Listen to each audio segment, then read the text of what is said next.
It was like a 30-second. What was that? Hey!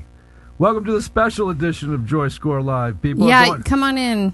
I don't know if you noticed, but it's not Wednesday, it's Tuesday, and tomorrow's Halloween.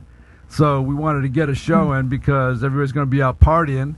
So this is a special Halloween edition, and this is the Fearless Factor. We're going to be exploring what it is to be fearless and the benefits of that and how to actually attain that. And we have a really special guest with us tonight. We have a pro skater. Ramon, we want you on the show. Ramon, sorry. Yeah, we have a special skater. We do have a special guest. We have a very special guest on the show. We have pro skater Leo Martinez. He's got an extraordinary story, and he's going to share that with us. And he's brought his skateboard with him. He's a bright young kid, and he's into sharing his fame and elevating people through his service, through helping other kids get out of the ghetto, for Christ's sake. And showing them how to use that board to raise their joy scores. Yes, Suzanne Toro. I got the lovely Suzanne Toro with us, all in spy get up. Woo! There she is. Ready for the Halloween the night before. Nice pumpkin. You like that pumpkin? Beautiful pumpkin. Great idea. Yep. It's like if we should have put a big J on the pumpkin. That's right? true. Right? We should have put one. I wanted to carve it, but ran out of time. What is that thing? This is a star being. This is a Hopi Kachina, and this is the clown Kachina, which I thought would be good, appropriate. We'll tell us a little story a little bit later if you want, or now. Well, whatever. What is that? What is that thing? This Kachina Does that have to do with the fearless factor? Yeah, actually, the fearless factor is the Kachina. This Kachina in particular comes out and makes fun of your jagged edges and uses satire to get you to shake your stuff off. Well, where's that from? I mean, you're just popping up a little Kachina. Where's that? What origin is that? This is from Hopi land, Hopi Nation in northern Arizona, east of the Grand Canyon. Hopi Nation from east of the Grand Canyon. Yep. So who taught you those lessons about that little Kachina over there? One of the traditional elders, or leaders actually, of the Mother Mesa, the second Mesa. There's 13 tribes out there. And what do they do? Dance around a fire and hold up a little Kachina and eliminate their fear? No, this is sacred. Like they carve these. This is part of their culture. And the gift. This was a gift to me from Gerald, one of the leaders, and it's a way for them to actually give you a little medicine and also show appreciation for you. Well, good. It's in the studio. It should help us do a better show. Yeah, we might. He delivers watermelons, so we'll see if our pumpkin turns into a watermelon. You never know. How about our young guest? Our young guest, yeah. How special is this young man? Very special. I'm really excited to have him here. What a blessed surprise. I give a shout out to Armando Hart for helping us gather him at the last minute. And what a treasure. Yeah, no, he's definitely, he's like, he represents this upwardly mobile millennial generation, finding something that they really love and capitalizing in a huge way. Absolutely. Right? Yep. I mean, he represents, for me, he's kind of like ice cream in his sport. I mean, skateboarding just puts a smile on your face. It does, and I think he'll be able to share, but I loved in his story that he'll be sharing with us how he shared that skateboarding is so easy. All you need is this board. Well, a pro skater though. This guy he's in the upper echelon of everybody that can actually skateboard. He's like up there and the best in the world, right? I mean, to be the best at anything is like wow, right? Yeah, it takes a lot of discipline and a lot of practice. Definitely an understanding there that he carries with him that hopefully when we talk to him, he'll be able to reveal some of those secrets in terms of how he succeeded through all of those obstacles that he's managed to overcome in his journey here just to America. Yeah, from Mexico City. His family tried to get here a couple of times. It wasn't successful. Then he got a pro skating career. Then he had to go back to Mexico. I mean, what a story. This is a movie. It is a movie. Maybe he'll let me write it. I'm sure somebody's got the rights to it, but God, it's easily turned into a film. I can't wait to get him out here. But how about the fearless factor? The fearless factor, yes. What is that fearless factor, Suzanne? How do you interpret that? Well, I think if you can learn to be fearless of all things, that you're going to be freer in your living. So people have fears about spiders, goblins, all those kinds of things. But that holds up space in your body, in your mind. What is fear? Huh? How about fear. That? What is fear? Well, what is fear? you defined it that this isn't fight or flight fear. Right into Suzanne if you feel you know what fear is, and we'll try to address that answer for sure. But what is fear? What is fear? Well, fear is you define it in two ways. One is fight or flight, and then a fear that we create as a delusion in our mind, of a spider or based on a trauma or that unknown. Do you have any fears? You seem to be like a little disconnected from the idea of fear. I mean, what is it? Fear. Do you have fear? Sometimes I get startled. What are you afraid of? What am I afraid of? We had this question before. I don't think so. No? Never here. Yeah, I don't. I think if like something was chasing me, I would probably run and feel fear. Like if all of a sudden I was like a predator. But I've camped with large cats and been on vision quests. I got to address some really primal fears in those moments. So now, I know I still can get startled, so I guess I must have some fear inside of me. Well, we can certainly agree that fear is an obstruction, but also it's entertainment, especially around this time of year. We're like dressing up like scary things. Yeah, and to have fun with people and try to startle them scare them. Scary movies? Yeah, we saw a scary movie not too long ago. Halloween. Right? Halloween. That got an A+ on the tension of suspense. Well, Halloween, I mean... Yeah, that was suspenseful. It was a little scary. Had a little comedic moment. It wasn't even totally terrifying. It was gory and a little gruesome, but it had a little fun edge to it. Yeah. And there's something fun about being afraid. But then we have this other aspect of fear that might be with us in a more steady daily basis, like anxiety. Yeah. Your stage fright, maybe. Afraid to take action in your life. A more fear like that. More subtextual fear. Maybe a fear that we don't even know that we have, that we've sort of set up in our minds as a constant. Right. Like, I'm supposed to be afraid of this. I'm supposed to be afraid of that. I'm supposed to be afraid of this. I guess a lot of prejudice, a lot of discrimination. That's true. Is the basis of prejudice and discrimination is fear. Right. And that's something. And it can be it can be a cultural fear. It can be a family fear. Right. It can be a fear given to us by our education. Yeah. Educational systems. From a family system. Right. And it can be actually the experiences that we may have had that might have scared us. But I want to distinguish the fight or flight as not fear, but the moment in which the body tries to survive under extreme circumstances. The aftermath or the memory of those extreme circumstances, that the reflection on those circumstances can make us become fear-based. Right. It's kind of like getting back on the horse again once you fall off. Yeah, well, kind of like that. Certainly is. But a lot of people have different experiences where they have, a hard encounter with within a robbery or a sexual assault or, just a bad experience that can become an ingrained fear factor within us. Right. So really the elements of overcoming that fear is really understanding what that entity is and what it needs to flourish. I mean, if you can think about what the fear to flourish or to go away. No, what the fear needs to flourish. What does fear need? What does it feed on? What is that? What does your fear need in order for it to build. And once we understand sort of what that dynamic is, then we can sort of start to address these subtextual fears, or these obvious fears, or these cultural fears, or these educational fears, and all of that stuff. And that's really important to understand. Well, a lot of times it's a locked pattern in the brain. Actually, not a lot, it is. And so then it's like, how do you address that issue? Oh, you're so scientific. It's a locked pattern in the brain. Yeah, it's a neurotransmission. So anytime you have a reminder of that thing, or you've told yourself that if I go do this, I need to have anxiety about it before I do it, when you've made that story up in your head, and so your brain is... What is that? Say that, Thomas? Turn it down just a smidgen. Whose? Oh, too loud. Suzanne? I'm too hot. Okay, gotcha.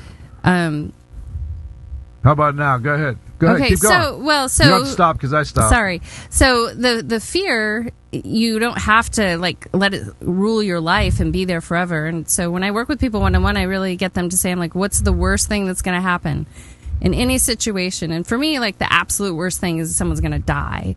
And so if they're going to, that's going to happen. You can't avoid it. But all the other stuff, there's always an action plan you can take. Oh, if you're going to get abducted again, or you're going to crash off your bike again, what are you going to do? You respond. Already know how to recover. If you've made it all through these instances, you know how to do it. You'll do it better the second time. So there's no real reason to hold on to those memories that can inhibit your everyday life. Can we choose our memories? Those memories are things that we have. Right. There is that movie about memory erasing. Memories are things that we have. They don't really go away. Yeah, but you can objectively see them. Like I've had some certain instances in my life where I objectively can see them. I don't feel like I have to be traumatized by them anymore. I have to have fear around them. It's like, okay, well, that happened, but now we can keep moving forward. The idea too is understanding the fertile ground that fear needs. I mean, what is fertile ground for fear? Well, a couple of things. Probably being surrounded by people that have the same that fears. Are fear-based. And, well, it's interesting. Fear is like this very primal thing, and it's a survival tool. Right. And it kind of spreads like a virus. Right. In a way, because you'll notice, like, within a context of a group, if one person gets afraid, everybody becomes alert in a certain way and is either wondering what's going on or what's happening. So it's kind of an alert to circumstances that could threaten us. Right. Of course. So that's important. It can ping pong and flourish just based on a fear-based environment, or one person becomes afraid and everybody sort of becomes on alert, right? Yeah. And then we're wondering what it is that everybody's afraid of and what's going on, or we're feeling or sensing the circumstances around us changing. And hence that's a useful fear to have. Fear in that way can actually be productive. Right. Agreed. Right. You learn how to you stop. You see how you have to respond. So environmental, like, what are people afraid of? What are they responding to? In sort of this mass instinctual, you're afraid, so I must be afraid sort of a situation, right? And what are some other what else can contribute to that? Personal experience. So if I'm prone to being afraid, right, or I'm prone to using a past fear. Gosh, that's really dark. Using a past fear to actually make my way through the world by being a victim. Right. That's the habitual pattern. To be a victim is to really keep that fear front and center, and to say, this happened to me, therefore I am weak, or I am vulnerable, or I'm weak to this. So exactly. That's another factor that can go into it. And also, I guess one's propensity to value not being scared. Right? Right. Well, they have to work at that. Then you have to ask yourself. Like, I remember driving with someone and we got into a neighborhood and all of a sudden they're locking my doors. I'm like, what's going on? even in a good movie, like, you see the filmmakers kind of get that group fear going on in the theater. The suspense and the sounds and the images and the dark lights are setting us up to be afraid. Yep. To be what? Surprised. Yep. Surprised by whatever might come through that door. Right. And there's something fun, like as a kid, you tried to scare people to see if they'd jump. There's an apprehension to fear. I mean, there's like a precursor to, like, feeling that somebody's gonna feeling like something's gonna happen. Yep. Feeling like something may happen, something may occur, and I think that can be used against people too. Like, if you set them up has a basis of fear and apprehension of something bad happening, Right. you've kind of got control of them. Right. Right? Yeah, Don't you have kind of, absolutely. if you can distract somebody and make My them uncle afraid? used to do that. He'd go catch snakes. He would torment his sisters. He would put dead snakes in the freezer to freak them out when they opened it up. Just well, even as an athlete, Yeah. I mean, we use that fear factor. The idea is to get somebody in their head, make them think about something, make them question something. The moment they're questioning something, you take advantage of their vulnerability and move around them, or take the shot. Right. Or, if you're boxing, punch them in the face while they're having this moment of apprehension. So it's a vulnerable place Yeah. to be fearful. Yeah, and it throws you out of your game, especially like in a sport or something. You can't go into fear. Yeah, because the guy opposite you may not be Yeah. afraid. You lose your he focus. He may be sensing, oh, this guy's vulnerable, so I'm going to take advantage of it. Yeah. And so, you can look at that even as a political structure, people taking advantage of people that are afraid. And as a group, they're easily manipulated and through suggestion that something might happen. Aren't you afraid this could be horrible? This might happen. Right. So it's important to be able to have fun with it. It's important to be able to see it for what it is. But the one thing fear absolutely needs to exist is imagination. Yes. Without that overactive imagination, fear does not exist. Right. And thank God fear doesn't exist. Thank God it's not a real thing. Right? Right. Like the boogeyman that used to be in your room as a Or kid. something that's underneath the bed, or something that we're projecting into a closet, But but if that imagination can be stymied or put into proper perspective in relation to really Right. what's going on, so what's the easy answer to overcoming fear? The easy answer? Yeah. Put your attention where you really want it. Which would be? Well, if you're an athlete, you put it back on the focus of your match. We've watched some boxing matches where you see them get scared all of a sudden. Yeah. And if they don't go back into focus. Well, so many people that have come in here through our first season, we've achieved one season of JoyScore, ladies and gentlemen. One season of JoyScore. Woo! We've made it through one season. We're actually on our way to our second season of JoyScore. The one thing that I think 70% of our guests have said they address their anxiety and their fear through some sort of meditation technique, or they have a way of making a switch and becoming more present, which allows them to see the objective reality of the world that they're Right. in, so they can make good choices that are not fear-based choices. Right.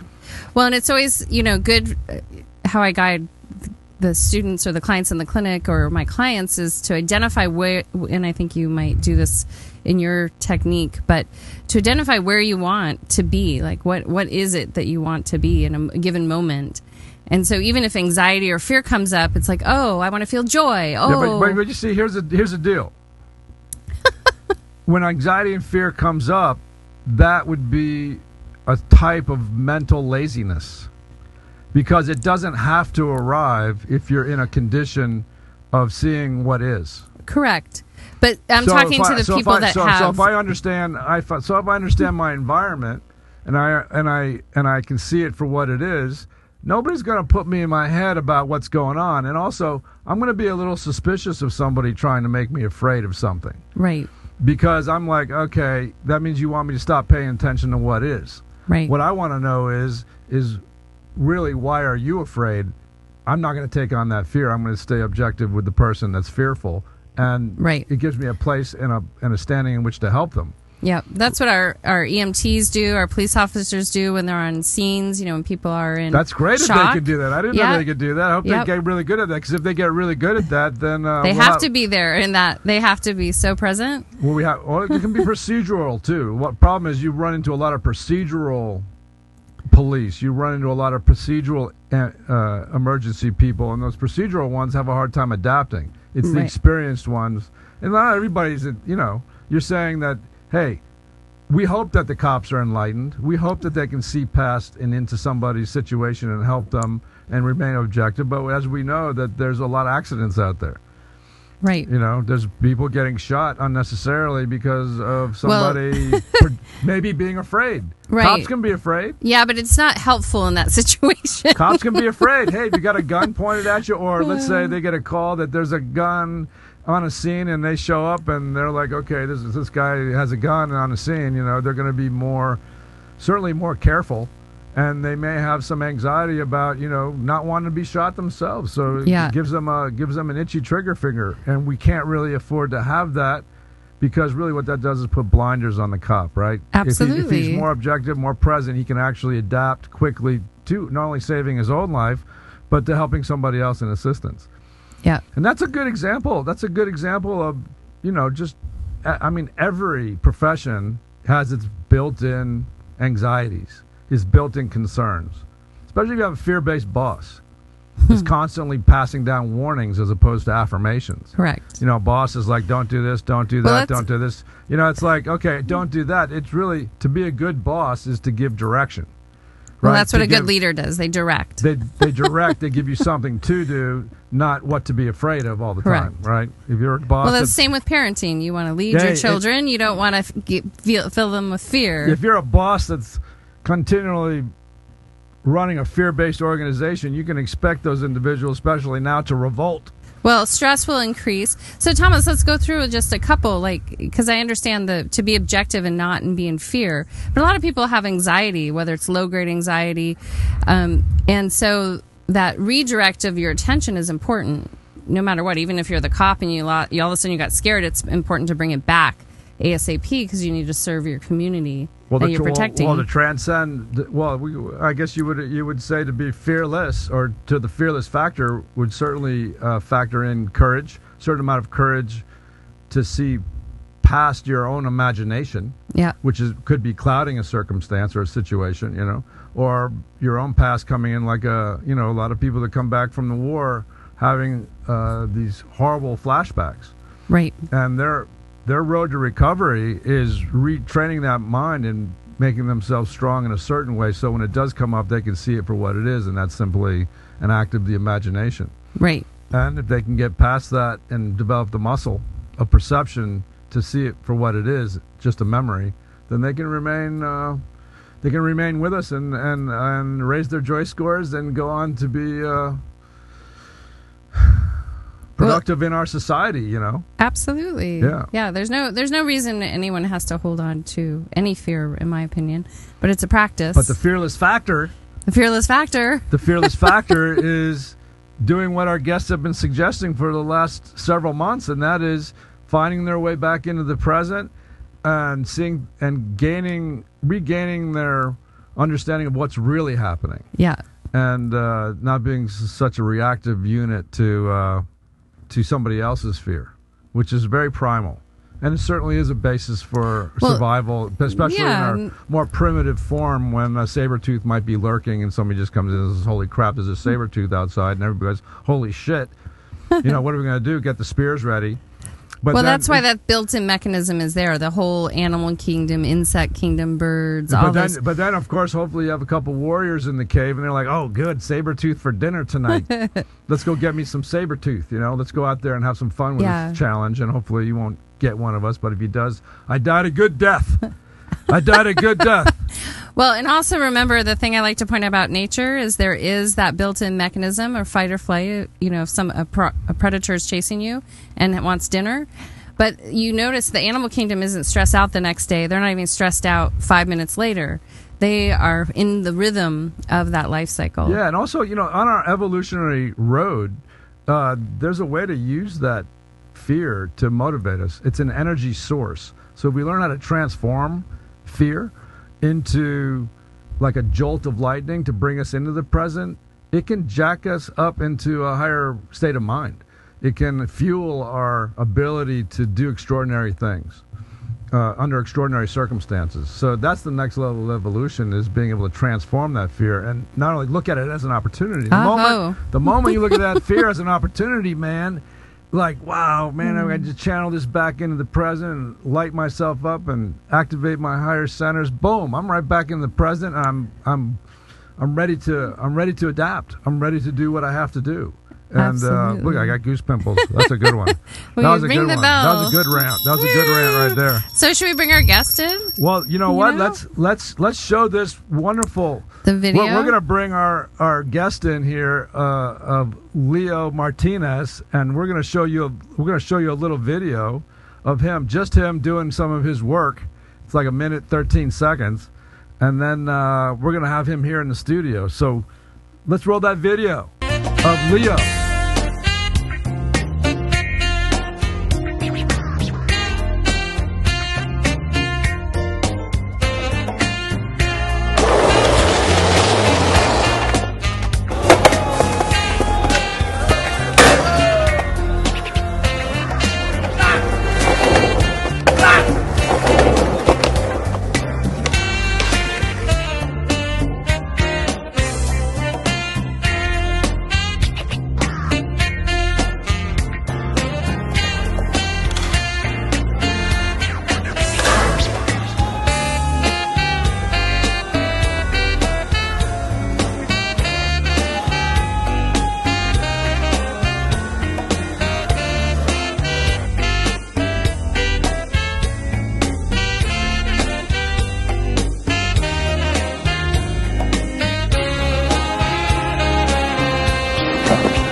Can you grab Hey, Thomas? Can you grab him? we're back at JoyScore, and we got Leo Martinez entering into the studio in just a few seconds. He's a pro skater, and he's going to be a wonderful welcome addition into the Fearless Factor here, and he's going to share with us some of his extraordinary journey, which I'm sure in certain moments had a certain amount of fear in them. So the man is here. There he is in the studio. Woo! There he is. He's in the studio. He's in the house. Where's your board? It's in the... Go get your board. Oh wait, stay here, and Ryan, go get his board, his skateboard. How can a skateboarder be without his board? What's up with that? He's in the without green his room. board. I loved how you're holding it like a little baby. Yeah. How is that? It's not too loud for you, is it? No, this is good. Are you good? So you want to pull that mic close enough to you so we can hear you? And if you want to put your phone up, Yeah. you may detach your ears so you don't get a little. Yeah, he's setting up his social media. He wants all his buddies, all his cool skate buddies to tune in and watch him live. Although they could be tuning in to JoyScore and watch it live too. Like we got his skateboard. He got his skateboard in here. His little baby. His extra appendage, that board, Yeah. magically attached to your body, my friend. Yeah, he's just setting up his stuff right now. But There some of he these is. skateboards, especially now, man, they got you guys going down like hills and jumping like 150 feet. That's the deal. All kinds of stuff. Yeah, you guys are freaking rock solid, fearless example of Fearless Factor. That's exactly. The Fearless Factor. Fuck that Fear Factor. It's the Fearless Factor. Guys. Are you up? Yeah, is there any way I could plug my phone so it doesn't die? Okay. That's Well, fine. if Whoever catches it. yeah, sounds good. Yeah. Oh, I should have brought my battery with me, man. Pull that mic Next close time. to you so we can hear you. All right, can you guys hear me? Are we live? Go So ahead, we pull it, can come hear on, pull it Perfect. closer. There you go. Yeah, All right, there got he you is. covered. Really close. Oh man, this is. How We are have you? at Leo Martinez in the house. How you guys doing? Is that your sponsor right there? Yeah, this is my clothing company that I co-own with my buddy Eric. Oh, Elite, Stantz. nice. The man Yeah. is an entrepreneur. He's got a clothing company called Elite. How does that? Where do we find Elite? So right now we're doing a whole revamping of the brand. My buddy Eric he's had the brand for about 5 years now, and he's actually the reason why I ended up in California. Is he relocated me a couple years after I came to the U.S. with my green card and stuff, and we've just been doing it ever since. So just at Elite or Yeah, at Elite Brand. at Elite Brand Yeah. to buy this man's clothes. I want to check Yeah. him out. Yeah. I mean, I'm kind of old to wear skateboard. Can I wear skateboard clothes? I mean, it's not necessarily just skateboarding, you know. It's what else you got over it's there? it's a lifestyle brand, you know. Anybody could rock it. I mean, so obviously you guys know. So Elate is a synonym of inspire, and pretty much the whole gist of the brand is just to inspire. Yeah, Elite, so inspire. Yeah, so- Elite is inspired by Yeah. JoyScore. We love Elite. yeah. we thank even you like the guys, name of that. We like the name of that. Who else sponsors you? I ride for Nixon watches, Reeboks, Classics, and Kaplan Headwear. That's great. Yeah. What's that logo you got on your hat there? Oh, this is Layrite. It's just a brand that I'm affiliated, that I just been getting hooked up with, and just that's funny. Layrite, you're getting hooked up with Layrite. Yeah, it's a pomade brand. It's a pomade company. Yeah, they make sure my hair is always looking nice. So he's making jokes. Shout out to men's them. grooming. Yeah, shout out to them. How long have you been pro? I've been pro since I was 18, so I think I'm 28 now. So it's like you've been a pro for 10 years. Yeah, it's been 10 years now. It's crazy. Well, so what is it? So help us understand what a pro skater's lifestyle is to those of us that don't know what the heck a pro skate lifestyle is. You got a circuit to go out on? Do you have go on tour? How do you do it? Well, I mean that's pretty much the thing is that you don't have a set thing you do. It's just you live it how you want to live it. If you want to go do contests, you go do contests. If you want to if you want to go just film, just focus on just the street skating and stuff like that, you can go ahead, you can live it however you want it, and that's the beauty of it all. So how do you live it? I wake up, so I've been kind of an early bird my whole life. So I wake up at 5 o'clock in the morning. That's with the sun, or sometimes not. No, yeah, the sun isn't even out. I mean, there's times I've gotten up at 3 o'clock in the morning. Especially with the filming out here in LA, you have to get it out there early, beat the traffic, try to hit as many spots as possible, depending on the the day of the week. But yeah, I mean, I just naturally just wake up really early. Everyone thinks I'm crazy, and I'll go out, and there's a hill bomb right down the street from my house, and I go out there and I'll bomb it as the sun's coming up. So that's kind of how I start it. And then a hill bomb, I love it. Yeah. What a way to start the day. Yeah. he wakes up with a hill bomb, and if you eat it on a hill bomb, boy, that'll wake your butt up. Oh yeah. If you definitely need some waking up, that'll definitely do it. But yeah, and then I like to cook, so I wake up and do that, and then go make myself some breakfast, make sure I gotta eat right, and then after that, I hit up some friends or whatever, and then figured out when we're gonna go skate, and then just go from there. So how many events a year do you do? It depends, it depends on if I'm healthy or not. I haven't been competing much these last couple years. I've just been kind of focusing on just street skating and filming itself, and just taking care of all my social media stuff and the day to day. At the peak of your competing, how many events were you doing? Ah, man, I mean, it was a monthly thing. When I was a kid, it was just every month, you had to go to your event wherever they had you go. So it was 12 times a year. Yeah. What's the last competition you did? Oh, man, it's been a long time. Like I said, I haven't been competing in a long time. What's the biggest? I mean, this sport has grown so much in the last 10. The X Games have brought it to the forefront. Everybody has a new appreciation for what it is to be an athlete, pro skater. Yeah. I mean, how have you seen this sport grow? What are the major changes that you've witnessed?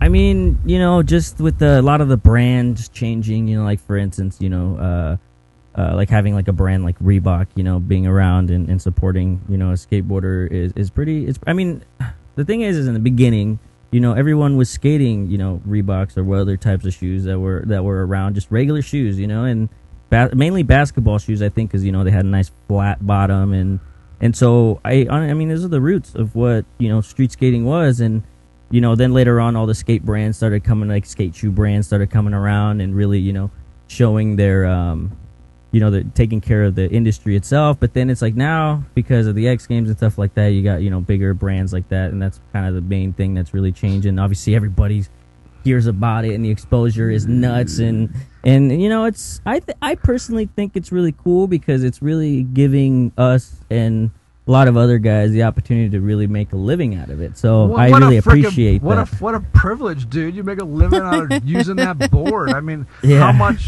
how much more fun could that be for you? Oh man, did you ever get sick of it, or do you have down? Do you I'm going to put the board away, or any stupid thoughts like that? Nah, no. I mean, it's just I owe so much to it. Why would I ever feel like that ever? I just it's given me everything in life. It's the friends and people that I know. A million things. I mean, there's a reason why I'm sitting here talking to you wonderful people here. So, it's... Well, we're excited to have you in here because your story in terms of just when did you realize you were a pro skater? How far back? Like this is, or when did you realize this is something you wanted to do? And then at that moment, you achieved it. What was going on in your life at that point? When it first happened? Yeah. Well, when it first happened, I was actually going through the whole process of getting my green card and stuff like that. And the thing is, my family, we immigrated to the U.S. prior to that, and so I was going through the whole, this is the only way I'm really gonna make it. So I had to voluntarily deport myself, and I went back to Mexico. And so during the time that I was there, I just wait a second. Hold on a second. He just skims over it. We want to hear all the juicy details. So you're only 28. Apparently, your family tried to come over here when you were 2. Yeah, when I was 4 years old was you wound up in Reno, Nevada. Yeah, in Nevada, in Reno. Yeah. And Dad had a hard time getting some work. Yeah, it was just one of those things. It's just Were you cognizant or at that time, or was it just kind of blur? Actually, no. The last time that we did come, I was pretty conscious of what was going on. How old were you then? I was 4 years old. Oh, 4. Yeah, 4 years, 4 or 5. Yeah, going into 5. And you had a little brother with you. Yeah, we had my little brother too. He was like 2 or 3 years old too. And, so were you like toting around a board at 5? 4? Oh man. No, you didn't have it. When did you get the first board? So I got my first board from my friend Zach Rosa, May 21st, 2004. Okay. 2 days before my 14th birthday. Wow, and, 14. Wow, that's kind of old. That's old to get a board. Yeah, it was, honestly, yeah. So were you a surfer before? So you were a natural. Were you like a freaking, what were you doing to prepare you for this? I just, it was just one of those things, my buddy who gave me my board, I used to watch him skate, and I played Tony Hawk's Underground and stuff like that. Tony Hawk's Underground. Or Tony Hawk's Pro Skater. That was the game that was around at that time. But prior to that, we'd play Tony Hawk's Pro Skater and stuff like that. So, but yeah, it's just one of those things. When you really like something or you're really interested in something, you just study it. You watch whoever's around doing it, or even who were you the watching? game. Just Tony Hawk, seriously, Tony Hawk, but in his digital form. Yeah, well, it's because, for instance, you see the tricks, you see the movement of the tricks, and then, like I said, my buddy Zach was also, yeah. He was doing it too, and I was just like, all right, I'm just sitting there like, cool. Hey, could you do that again? I just want to see how it happens. What was the first trick that you learned to do? What was that trick? It was, obviously, it was an ollie, like everybody, and then the actual first flip trick was a kick flip. So yeah, ollie, flip, kick, and then what else? Name me 5 more tricks. 5 more after that. I did. No, it's good. this is cool because you're like, I don't even remember. I do. The thing is, I do remember this because it's it's such pivotal little moments like that to other people. It's like it's crazy, but no, those pivotal little moments. So listen, those little things, no matter what we're into, those little windows where we realize that we can do something.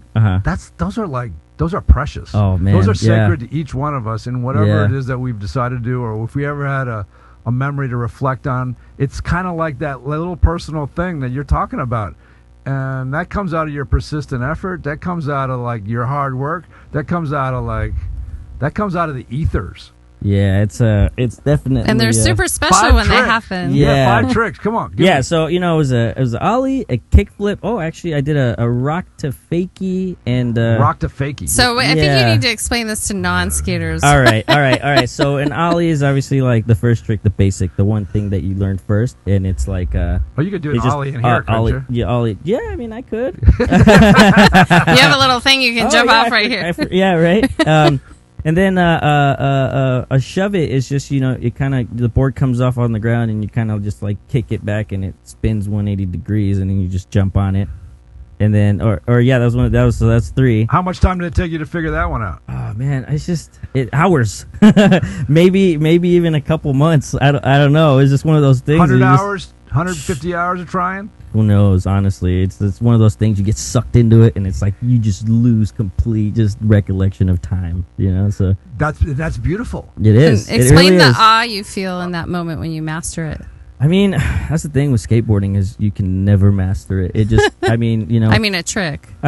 Just the feeling is, it's just like you do it once and you just want to do it over and over and over and over, and that No, 14 I want years to later. focus on something else.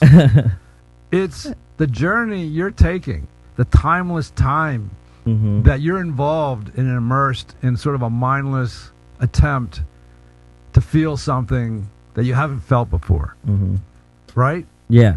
Yeah. So really, your perception to see something happen and to sort of sense what just happened with somebody else doing it is really the first key that you have to maybe pulling that thing off, right? Yeah, that's exactly. See, that's kind of magic. It is. I mean, right? Very There's a lot of magical. extrasensory perception going on, watching somebody, feeling, projecting yourself maybe into their shoes, and then actually Trying to pick it up. feeling them achieve it. yeah. And then you're going, I want that feeling. Yep. Yeah? Yep, that's exactly That's it, right, man. baby. You see, you See, know, that's you sweet. just see That's a it. sweet It's amazing. spot. Yeah, absolutely, man. I mean, it's just like you feed off the energy that everybody has, and yeah, I mean, it's just one That's of the those same things, as man. throwing Yeah. a good football or throwing a anything, good man. baseball. Any little Like you'll thing. be out there throwing. Yeah, you'll be out there any little throwing. thing. All of a Yeah. sudden, that ball comes off your finger just right, and it goes, phew! Yeah, and it man. lands right where you kind of thought it should land. It's like, holy Yeah. shit, I can do this. I mean, you know, I wish I remembered the moment that I learned how to walk. You know, like, could you guys imagine what that would Yeah. feel like? Yo, those were the first steps I took in my whole life. Yep. Like, yeah, I but wanna see, find special. that. but you see, but you do, but see, you're emulating those first steps by what you described. Yeah. You're saying, hey, Yeah. I sense that I have an idea of what that might feel like, Mhm. and then you go about doing it. Yeah. And that would be the same thing as except see Yeah. the No, you're little kid, the absolutely. little 1-year-old doesn't have that rational comparative dualistic mind. He's just got a creative sphere, and that sphere is growing and growing as that brain grows. I Yeah. guess they got another several months of growing with that brain, but it's in those breakthroughs that make it very Mhm. primal. Mhm. Make it, because what you're doing to me is a miracle. Absolutely. The Definitely. degree, the You don't- degree when of I see it, it's pretty the crazy. degree of sensitivity Yeah. and the ambidextrous nature of Mhm. going one way, going another way, elevating and understanding your center of gravity in such a way, and your relation to the board, and how to like it's physics, man. It's like the laws of nature that are Oh, going yeah, on to it's- watch you do what you do. It's like it's mind-boggling. It is. I mean, it mind boggles me every single day. Sometimes I like fall asleep and I like actually think about what is really going on. I'm like, I don't want to think about this, man. This is just, it's too Well, crazy. share a little bit of that, the presence that it takes, so you don't. We were talking about before you came in, like an athlete can't get out of that zone, otherwise they'll screw up, and especially when you're like propelling yourself over objects. Yeah, Or- I mean, it's see the crazy thing with skateboarding is that, like, for instance, you learn a trick on flat ground, right? So it's like, but then there's like two elements of it. There's like, okay, first say you don't know how to do the trick at all, so you just you try to do a stationary and you work on a stationary and you're like, okay, cool, I think I'm ready to do it with some motion. So then you Right. do it with the motion, you little by little. I mean, depending on how somebody does it. I mean, me, I'm more methodical about it. Other people just they just go and do it, and I'm like, no, I like do it, stationary. Then I'll just, go faster and faster, and then it's just like, then once you got it, it's like you got it on flat ground, you got it in motion. It's like now you're gonna do it on, like over some stairs, right? Right. It's like you really have to shut everything off, because if you don't shut everything off, that's when you start hesitating. What It's do you like there's what do you little when you things. say shut everything off? Tell us that. Like, see that oh, that's man, see like- that that's see you're like an enlightened fellow and you don't even know it. Or maybe you do know it, but shutting everything off, I can tell you from our listeners and myself personally, I would like to be able to shut things off quicker than I do. Oh man, I think What is that? What is shut it off? What does that mean, shut off? Or does that mean not actually shutting off, but just more of an immersing in what it is that you're doing? It's because I mean, it's crazy because I can really get into detail about this because Go ahead. Okay, so here we We go. wanna Are hear you guys it. ready? Yeah. That's what makes this show, man. This is a special moment. It's those details. Listen, it's those details that map out what somebody else may have to look for if they want to take something to the next level. Mm-hmm. And it's these little. These are not little things. These Yeah. are monumental breakthroughs for anyone going to the next level. You may not appreciate it anymore because you're already at the level. Mm-hmm. You're in your prime. Oh no, I appreciate it. Trust me. You do? Oh, good. Oh, yeah, Oh, absolutely. good. All right, well, Yeah. tell us about that. Well, then. I mean, it's like now, especially now that I'm older, I'm just so conscious of what I'm doing all the time. That How do you understand conscious? What does that mean because to when Aware, yeah, like, yeah, aware. yeah. Because when I first started learning everything, I was just so naive to the idea of what I was doing. I literally believed that I can do anything. Like I saw something new, I'm like, oh yeah, I could do this. Like there was no doubt in my mind at all. And then once like, you know, I started really learning everything.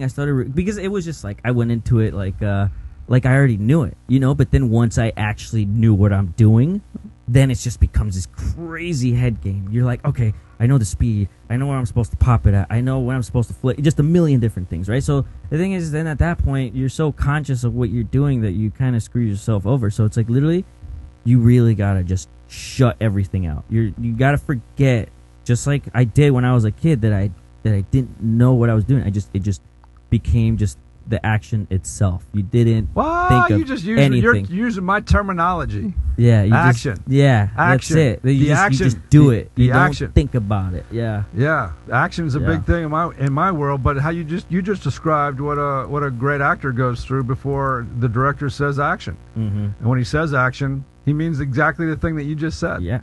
He just said jump in. Yep. No time to think anymore. Jump in. Trust yourself. Mm-hmm. And the difference between a professional and amateur, the professional knows where to put his attention in order to get himself pulled into it. Exactly. And an amateur doesn't know where to conscientiously put his attention in order for him to jump in and see what's really there. Exactly. Yeah. Yep. How beautiful. Yep. Keep going.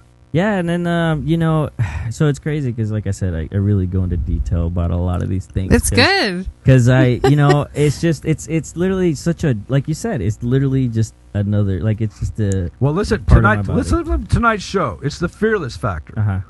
So what you're really going, you're supporting our little theme for the evening in terms of the fearless factor. Mm-hmm. So all of these thoughts coming in, and expectations and requirements that you're putting on yourself, or maybe that your team is putting on you, or your sponsors are putting on you. Those are like that's really the measure of your muscle right there. Yeah. Oh, absolutely. Yeah. Does that makes you the professional that you are, because regardless of what comes at you, whether it's you being stupid with yourself, or whether it's some sponsor putting expectations on you, or whether it's your buddies putting expectations on you, you understand that sort of rational or dualistic thinking is going to sabotage you. So there's a certain amount of fear that you're describing. You're trumping fear in order for you to do what you do. Yeah, I mean, you literally gotta just. What does fear do to your performance? I mean, you know, the fear depends, you know, because it's like, for instance, when you're jumping down something that, you know, you've done the same trick over and over, done the same thing. It's like, yeah, it depends on the setting, you know, it depends on, or even sometimes, you know, like for instance, today I had my buddy Luis film me, and I told him, I was like, dude, you make me nervous because I respect you so much.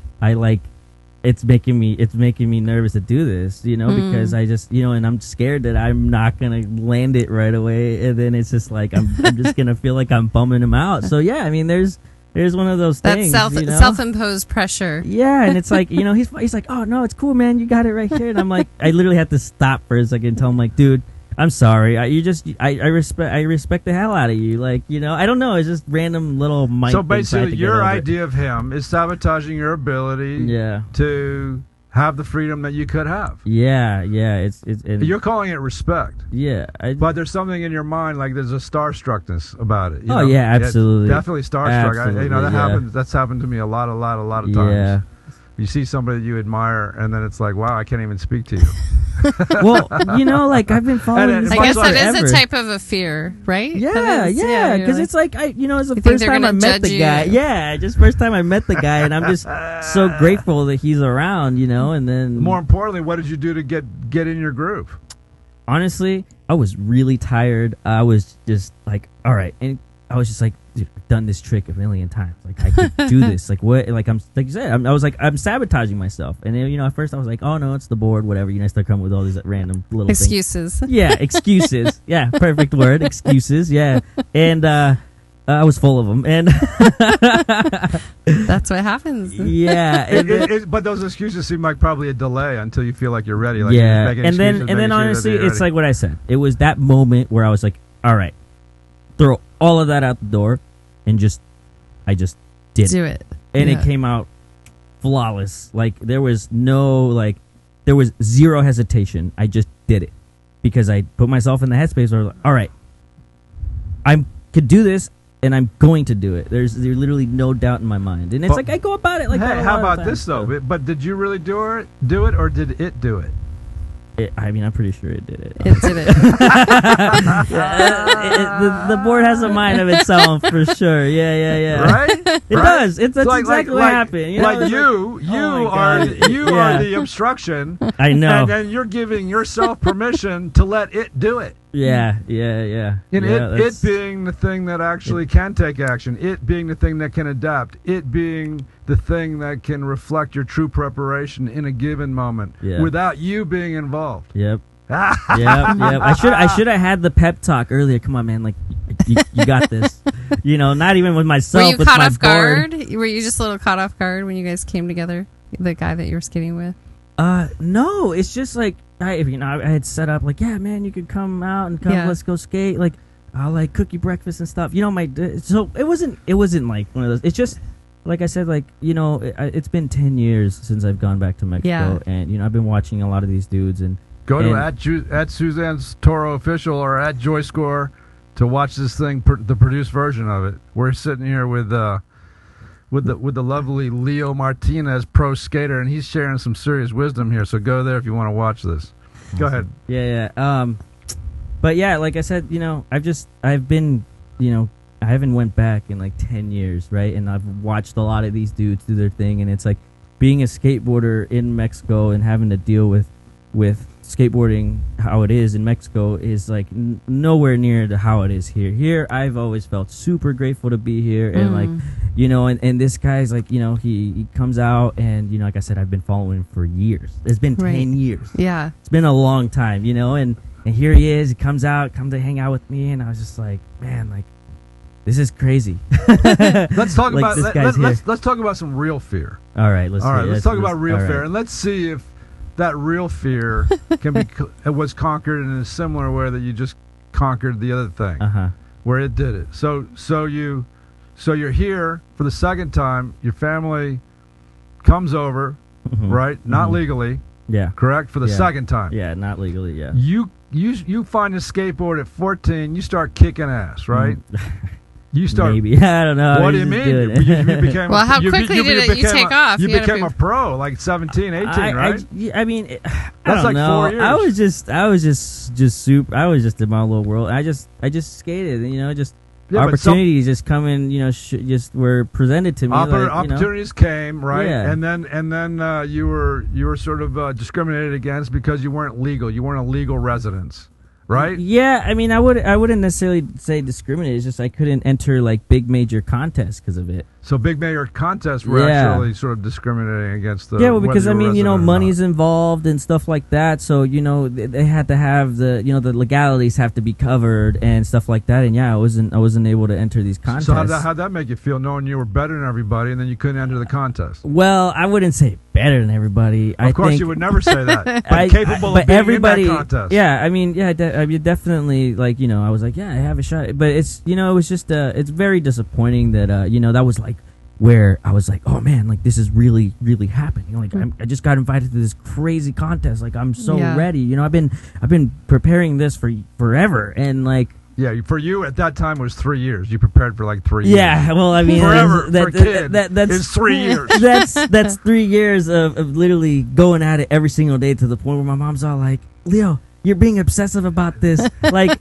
you're being too crazy. I'm like, no, Mom, I have to do it every day. I'm going to forget how to skate. I'm going to forget how to do my tricks. Nothing you were disciplined. Unless you're obsessive. Oh, man, I had lists. I had a checklist of tricks. I'm going to learn this and stuff like that. There's no such word as obsessive to somebody that's succeeding at a high level what they're doing. You got a lot of people going, hey, I'm a little jealous of your ability to succeed. Back off. Don't work so hard. Hey, you're doing really good. You know what? Don't show me up. I think you were showing up a lot of people. So you get your immigration lawyer. Yeah, right. That was set up through my friend Manuel Medeiros, who's the owner of the first board company. That guy's awesome. Yeah, that guy's amazing, man. Shout out to him. I love him so much. He instilled a lot. What's his name? How do you name spell is it? Manuel Medeiros. Is just Manu. Manuel Medeiros. Yeah, MAN Helped you out. UEL. UEL. Medeiros, Medeiros. But the Medeiros. result of that was you had to deport yourself back to Mexico. Yeah, I had to voluntarily deport myself. All right, so now you're back there with That no. was courageous. That's courageous, right? See, you roll. This is where we're going. See those Man, eyes you guys roll. are really, really digging those, in. Those eyes rolled, baby. You guys are really digging in. I saw the Oh eye my God, roll. man. So now you're back in your country. Yeah. Your country of origin, and now what are you thinking? Oh, By man. yourself. Oh, man. I mean, No mama making you those enchiladas. Oh, and no, frickin' yeah. tacos and quesadillas. well, and- I mean, I went back to obviously, my family over there, and but yeah, I mean, my life was in this whole point of complete uncertainty. Like, Right. Yes. now that I think about it, back then I was like, oh no, man, it's cool. Like, I'm be fine. I'll see all you guys in like a week. You were trying to be cool. You were trying to be cool. No, I literally believed that. It wasn't because I was like trying to pretend I wasn't scared. I mean, I was obviously like, I'm like in LA, in like downtown LA at the bus stop over there, and it's like, or even a little bit prior, we did like this little rest stop in Bakersfield. And I'll never forget this moment because this was literally like the most terrifying moment of my life, where I was just, like I said, I was just ready. I was like, let's do this. Let's keep going. Like, I was on the bus by myself on my iPod, and I was just like, this is what I got to do, And so then I get to Bakersfield, get off, and then I kind of freaked out. I was like, oh no, dude, like this is really happening. And I ran to the payphone and I called. Remember, you guys remember payphones? Yeah. Right? Yeah. I remember iPods. There's only a iPods few were left. 10 years Yeah, ago. right. iPods So were 10 I years went to ago. the payphone and I called my mom and I was like, I don't know if I could do this. I'm freaking out. And my mom was obviously, she just wanted to find an excuse to get me back, Yeah.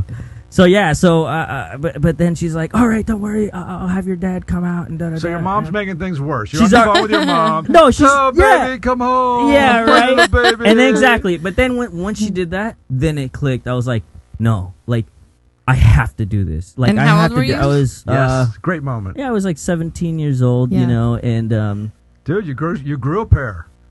Right there.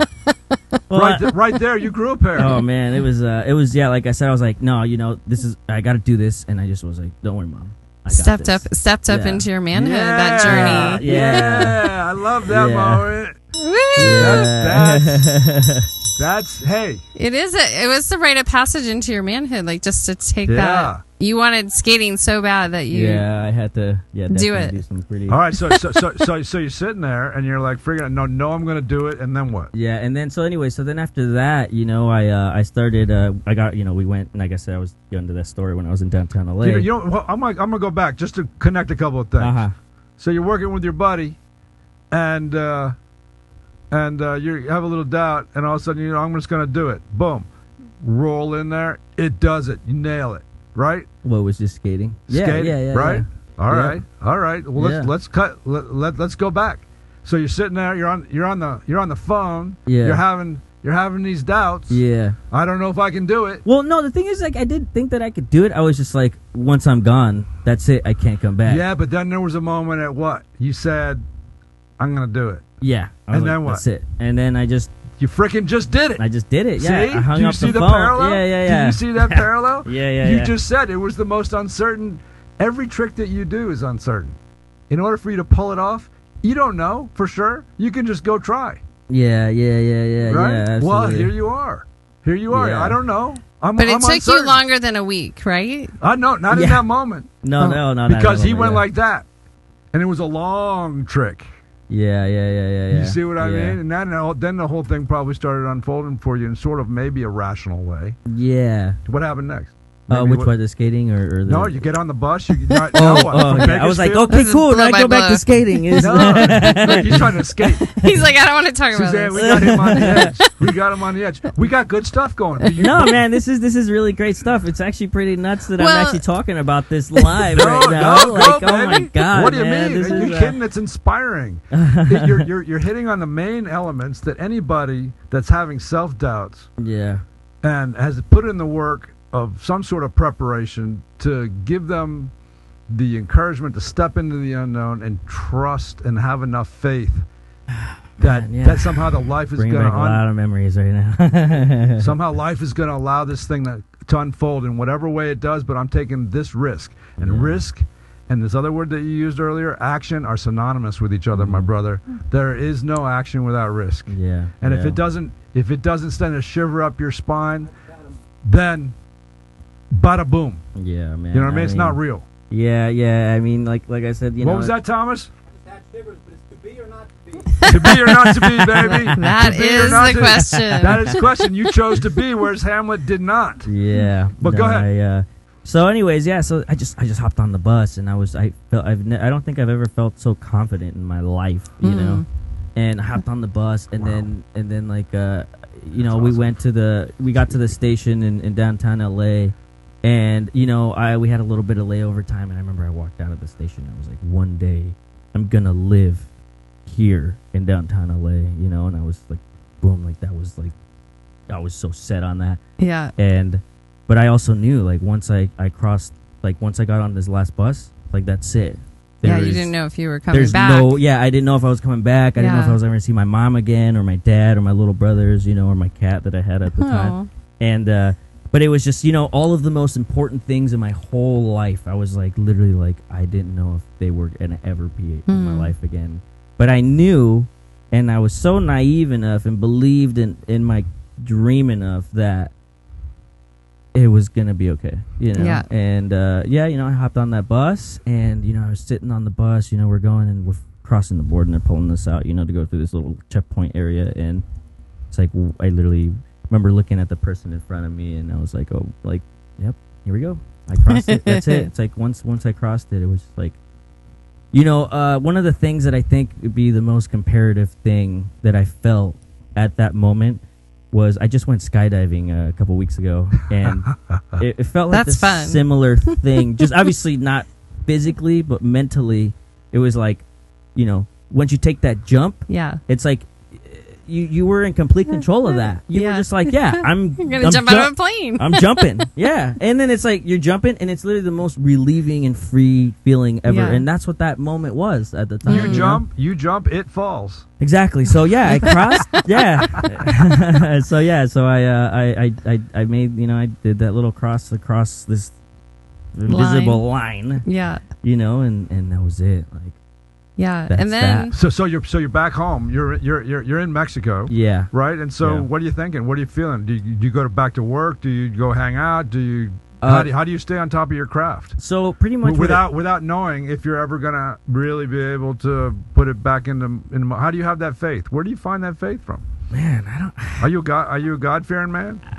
No, I just like, you know, it's just one of those things that I just believed in it so much. Like, you know, it's because of you were feeling into your destiny, right? Yeah, but you get home and you got your board. I guess you got your board with you. So what do you do? Are you practicing with as much enthusiasm? Do you have a group of other people you were skating with there? See, you know, it's crazy because did people like go, oh my God, he's back. Good, show us how to do it. Were you like a big hero when you got back? When I came back from Mexico, or when I went back to Mexico? Well, it was because like it was crazy because it was like, you know, I obviously knew a lot of the dudes who were doing it, and I was. But the thing is like what I was trying to say is that, you know, because of my life itself and my skateboarding just in general, because it's taken me on this very, very lonely path. Like I have no friends that I like grew up with who could come with me or be a part of that. I mean, they were, but in somewhere else. But it was like it was something I have done by myself for a long you're time. a bit of a nomad then. Natural nomad. Hey, so lonely at the top, no matter where you go. And I mean, so the thing is that I went back. So when I went back, I went to this little beach town that my aunt used to live in called Rincón de Guayabitos in the state of Nayarit. And so it was just this cool little, like, you know, house on the beach, and, you know, we had a microbrewery and a restaurant and stuff like that. And the thing was, at that point, I was pretty much in the middle of the jungle. Yeah. You're like, like, Wow. here, Yeah, no yeah. pavement to skate on. well, like, yeah, there was just like this little area where my room is at. Yeah, there's that. There wasn't. There was just like cobblestone You're like, roads. wah, wah. Yeah, I was like, oh man. But you know what? Because So you picked up Hey, surfing. skating. Yeah, I skating- wish. I skating- should have, honestly. Skating is it's the basis of surfing. yeah, but and the thing was, everything. it's like, it's one of those things. Like, you're so passionate about it. It's like, dude, who cares? I'll find a place. Yeah. You know, it doesn't matter where you're at. If you love something enough, you will find a way to So do where it. did you find? So it was like the little area. So the little area where like my bedroom was at, it was just kind of like covered and like had this really nice, like it was tile, but it was smooth enough to where my tricks popped good. So I would just work on my flat ground game. You Yeah. know? Wow. And so working on his flat ground game. Yeah, ladies and 'cause I was in gentlemen. the jungle. yeah, and I mean the little courtyard palm, like, you know, I used to like climb coconut tree and like, you know, chop down. We had a fridge and I used to fill it up full of coconuts. So when I'm skating the whole time, I was just slamming. Oh my giant, gosh, I love giant- this yeah, picture. yeah. The giant Yeah. green yo. all the time. Like it was honestly. You had your machete amazing. there. Yeah. I said I little like hit in a little trunk or whatever, like a tree trunk where I had and like, you know, bring the coconut and just chop that bad boy open. So Yeah. Well, Yeah. Wow, you were that's a feeding good yourself- life. You were feeding yourself with some nutritious man, stuff, I getting you was ready for the next honestly level. when I was in Mexico, I everything was just so natural. I mean, like I said, like now I go to a grocery store Yeah. and it's like I have to spend how much money on coconut water? I used to fill a fridge full of these things, you know? Like, oh my god, like what's going on here? This is ridiculous. So how long were you like popping tricks on tile and cutting coconuts? Oh man, I think it was like two months where I was doing that for a while. And I mean, there was even like, you know, I tried to go to the schools and stuff like that because there were schools there and they had like their basketball courts and stuff like that. So I was able to skate still. And then at one point there was like this what's it called this tennis court. Like it was pretty much just like run down. Nobody used it anymore. And I would just spend hours by myself and literally like it was like crazy. It was like this epic arena. You know, it was like just it had the walled gates in. and it was like surrounded by trees. And I was Oh, like, wow. oh dude, what if like a Did you jaguar have a pops camera out? then? You know, I didn't. I did. He's like, no fear there. What if a jaguar No. pops out? Yeah, like what if some crazy Yeah. something would have happened? Because there was like nobody around. Because this little beach town was tiny. Yeah. Like, I don't know. I honestly, like I said, now when I think about it, there's like all these things where I'm just like, whoa, dude, what was I thinking? I wasn't. I was just wanting to skate. You Yeah. know? yeah, but you So- weren't alone. It was you and it. You and it were out there me doing and it. this thing. Yeah, absolutely. Yeah, it was crazy. You know, But you managed to stay focused. How long were you out there before Yeah, you got so, the like, word? So what happened when the so- word came that you so were? then it was I was like there for like what, like I think 3 months, and then I moved to another city called Querétaro, which is like a major city, and with my grandma lived there, and which is my mom's mom, and so I went over there. And what was really cool about moving there is that like where my grandma lived, it wasn't like the nicest area or anything like that. So again, back to cobblestone roads, you know, and a bunch of just dirt. So I was like, all right, I gotta, you know, luckily Had to find another place yeah, to skate. so luckily my grandma's like, oh, I know there's this spot right down the hill. That's where all of those guys, they all go to meet up and hang out. And I was like, okay, cool, awesome. This is, I mean, I already knew I'm like in the city. I mean, on like the ride to my grandma's house starting. I was like, oh man, there's that stuff to skate. This, but anyway, so yeah, so then I went down to that spot, and again, it was just one of those things. Again, I'm by myself, and I'm just doing my thing. I don't care. I just want to skate. And then like right away, everyone's like, oh man, like that got mistaken for this other really big pro in Mexico, Polo Mai, which is actually one of my favorite guys in the Oh. game. Polo Mai. Yeah, Polo Polo Mai. Mai. Yeah, Cool. and that guy was the man. I mean, but still, I think still the best Mexican skateboarder of all time. And but yeah, and so I mean, they're like, then they're like, oh no, we thought you know you're Polo Mai. And I was like, oh no, that's cool. But I mean, they yeah, and then they're like, "Oh, what's up, man? Like, how who are you?" And I was like, "Oh, my name's Leo." Da, da, da. And then, and then it just grew from there. You know, 1 minute I was just skating with the locals, and then next thing you know, like, they're showing me, introducing me to people and stuff like that. And then I started skating for this shop called Códice, which is actually Mexico's biggest distributor of skateboard goods. And so through them, I was able to like, start doing events and start doing stuff like that. And obviously, like, through the board company, Picante Skateboards, Manuel's brand, I was able to still, have that and be able to Right. skate for that brand and yeah, stuff but like what that. happened? And- Where's the phone call, man? Where's the phone call? When's that come? You're going back to the good old USA. When's that happen? Oh, man, it's still... I didn't know. You were How waiting. many months went? So it was about what, a year and a half, 2 years, or something 2 like that. years? Yeah, something crazy like that. Woo! Wow. Yeah. Yeah, man, I didn't know, but like I said, at that, Just point, come I on, don't care anymore. I just got to skate. That's it. Oh, Yeah. really? You didn't care? Yeah, because That's cool. You just got over freaking waiting and getting through it. And exactly. over it. I was overweight, and every month was like, oh no, like I would tell my friends like, oh no, dude, this month I'm going back. To the point to where everybody thought I was crazy. They're like, you're never going back. You're never going back, dude. You're never going back. You just Yeah. settle your butt down. Yeah, that was, and then at that point, like, it Go did, to at JoyScore Inc. Go That to at was it. JoyScore Inc. Go to at Suzanne Toro Live. You can also probably find it on this timeline, but it's a Yeah. live feed Take this to the produced You can version take it off. here. Yeah. So you thought you were never going to go back? Yeah, but that is pretty much it. We're here with Leo Martinez, ladies and gentlemen. Those of you just tuning in, we got Leo Martinez in the And house, so and he's telling us this fabulous story about how he freaking got booted out and then went back and then came back and is the wonderful professional skater that he is now. I want to know when that phone call came and you were like, so what? So now I'm Well, going this back. was initiated by the boarding company, right? That Yeah, helped for you me get to go back. Yeah, Well, Manuel. Yeah, well, because Manuel obviously, like, he set up the whole immigration thing and stuff like that, and because he used to work with the Latino community in Reno, and so he had all the resources. But anyways, yeah, so the thing is at that point it was just my parents, they had the lawyer that they were going through, and but they didn't know either. Yeah. And it's like every month. I mean, even my friends. In So the you got the US. call. So you got the call, and then Yeah. what? God, hop on the same darn bus. Oh well, Went the back? thing is yeah. So I got the. So it was. I wish I remember the exact date when I got my visa appointment, because it was like I got the letter and it was like, all right, that's it, I'm going back. So I went to Mexico City to go spend time with my family, which is where I'm from, and it was just cool, because that's it. I knew it was good. I wanted to be solid Right. with myself, because there was a point where I didn't know it was gonna happen, and it really bummed me out, and I didn't want to be around my family like that. And so I went back, and then it was awesome, just going back to like where I'm from my like some of my earliest memories in life was sitting on the metro and walking around in the streets in Mexico City, and now it's like now I'm back with my family, and I'm still skating.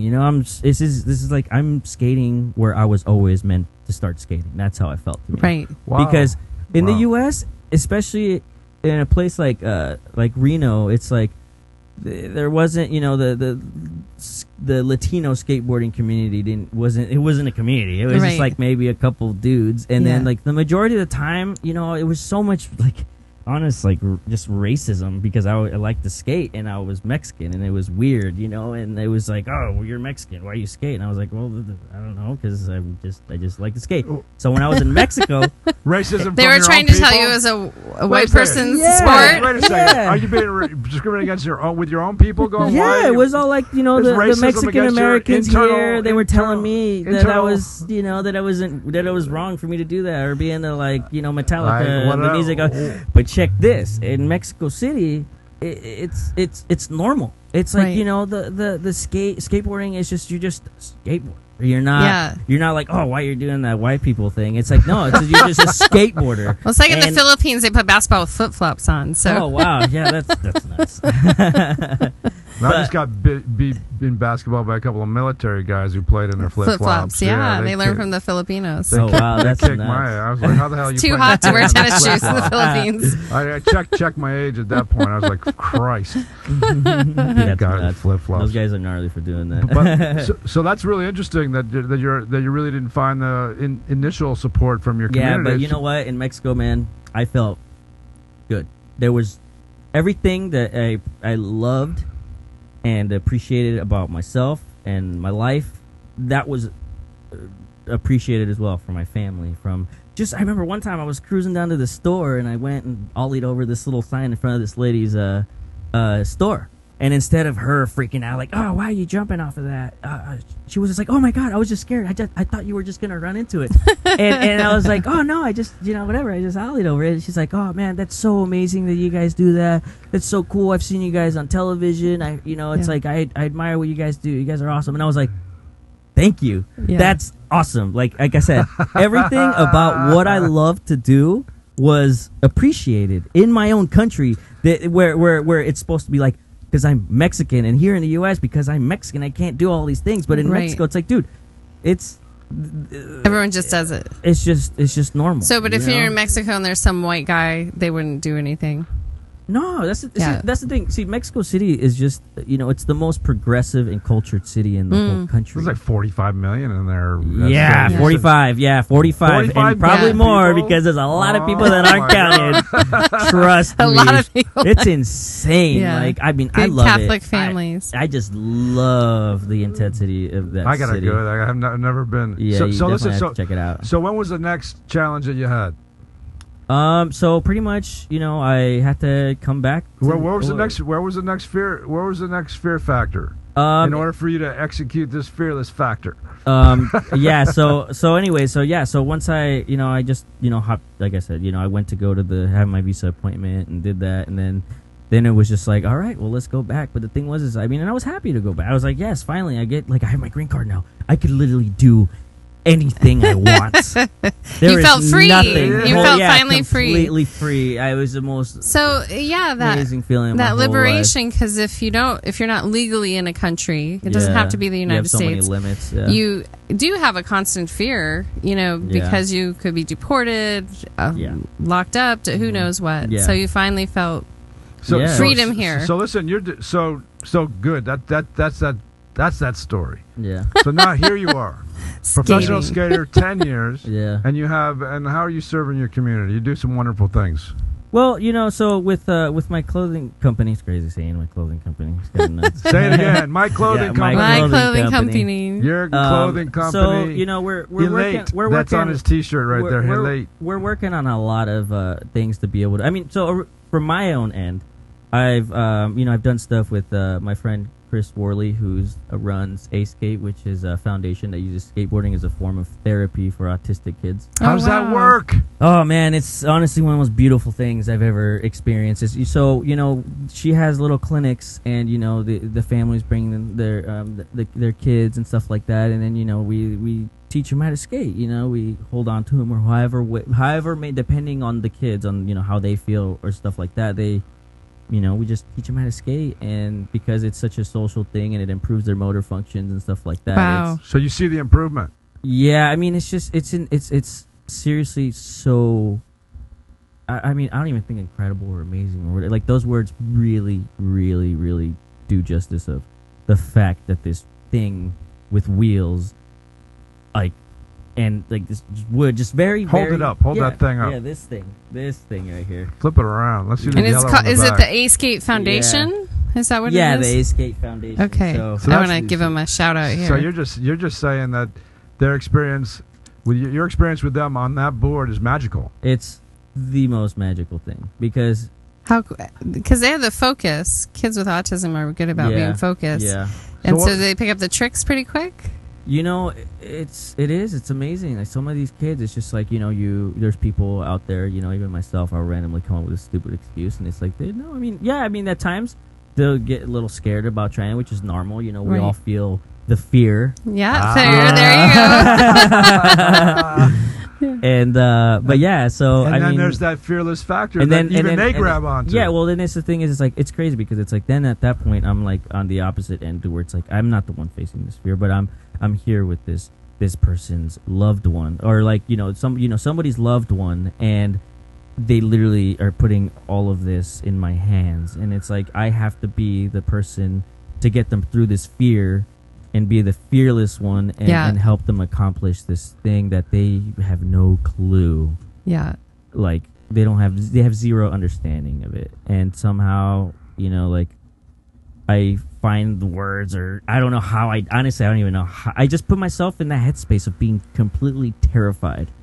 And no, I'm serious. It's Yeah. serious. Yeah, just like And so it how helps I you don't walk know- them through Yeah, it. because I really feel it. So I feel the fear with them, so I'm able to really help them manage that fear and help them with it. That's And- beautiful. You have It an is. open heart. You have an open heart and your ability to empathize. And But listen, this ability to empathize or to understand. Do you think maybe you've developed that in that wonderful little nuanced skill by watching and sort of feeling what other people are doing with the tricks of the board.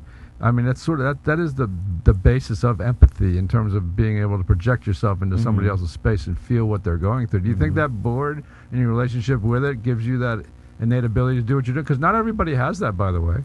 That's a talent.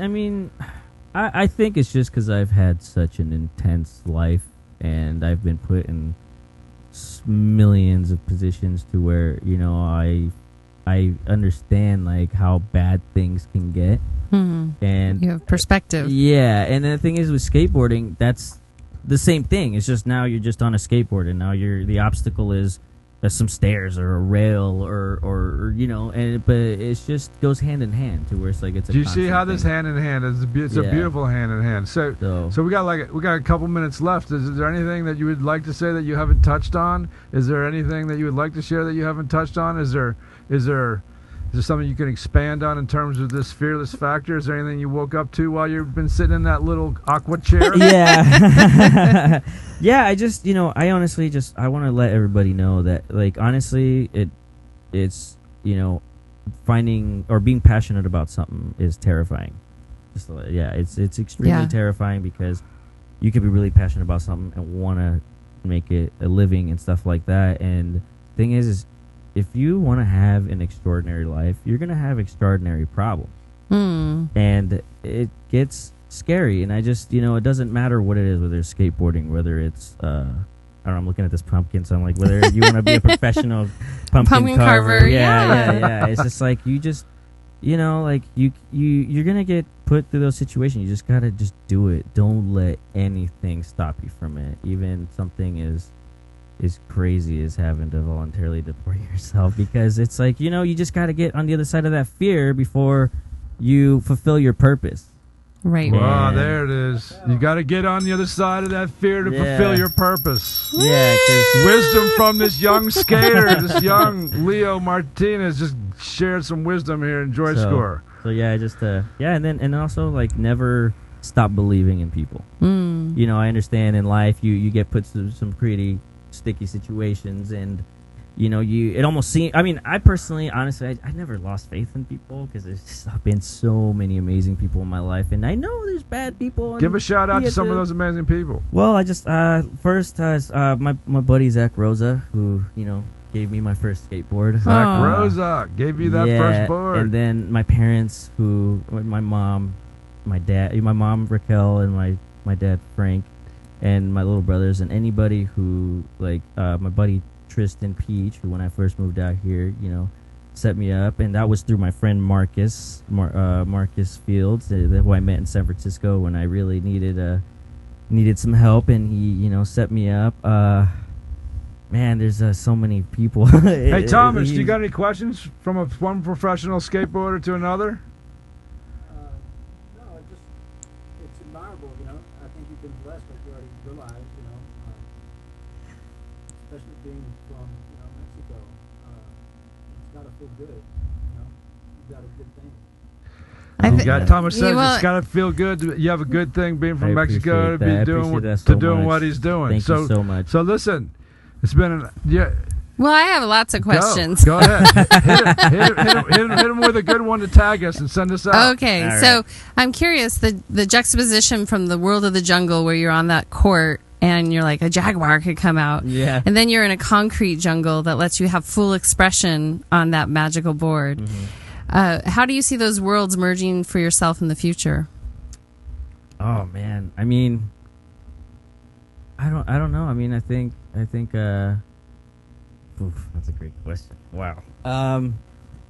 Merging and, like, what I mean. Well, do you ever feel like you want to go back to that jungle? Like, yeah, you know? I mean, oh, absolutely. You know, I've definitely been wanting to go back there, just to, like, you know, when I feel within myself that I finally accomplished what I wanted to. Right. I want to go back to that tennis court and just literally sit there. It's a strong imprint on you, because it's a great image. Great image for those of us listening to. It's crazy. I wish. I mean, because, you know, I had my camera and I used to film. I film myself all the time just to work on my stuff, and I wish I had set that camera down at that point, because, you know, it's just in my head. Right.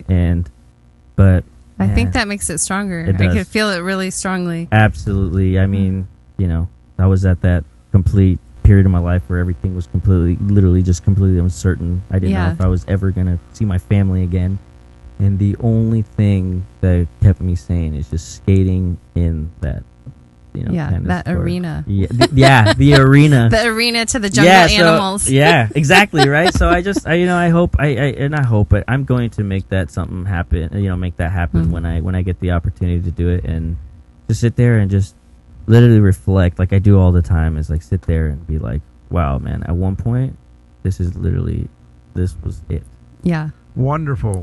Hey, that's one thing. I like the fact that he's really positive, and he's got a lot of skaters that portrayed like the movies that are coming out that make skaters look like they're party animals. Yeah.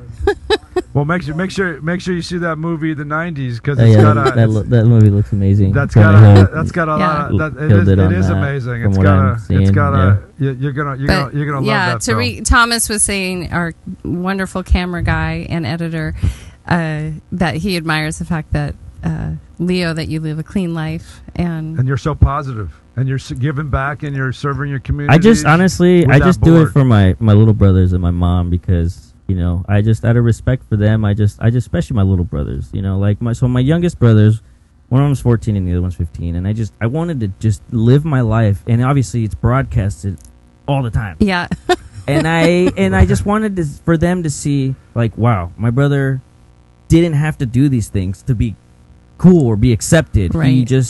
He did things his way, and he didn't care, and you know what? And then obviously, like, for my mom, because I just never wanted to shame my mom in any way, and I love her so much, to the point that it was like, I wanted to do good for my mom, and I didn't want to do anything to jeopardize in any way, shape, or form. You did her proud, and we're proud to have had you in this opportunity in this studio. And listen, the fearless factor, you walk out here with that fearless factor because you got it in spades. But in order to have that high joy score, which is what this is about, how you see the world, you gotta implement that fearless factor. You gotta let it. You gotta have faith. That definitely elevates your joy. You gotta absolutely. You gotta have faith to let it happen, right? Exactly.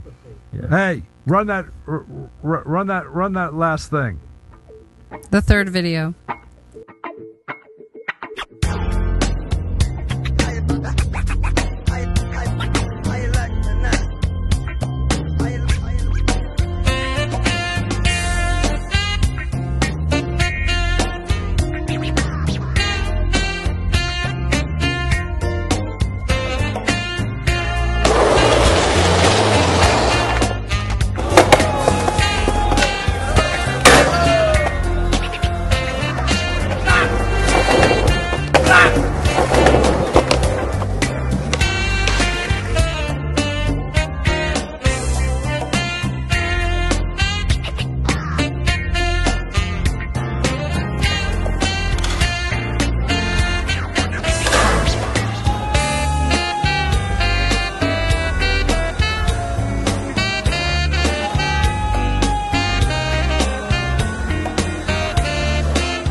All right. So we want to thank you all for tuning in today. It's been a really amazing time to connect to fearlessness and live without any fear in your life so that you can achieve these amazing goals. Maybe, what's one of those tricks? Jump off a rail and do something amazing. So we encourage all of you to raise up your joy score. If you have some fears in your life, maybe face them so you can move beyond them. Until next time, this is Suzanne and Thomas Ardavany signing out on Joy Score.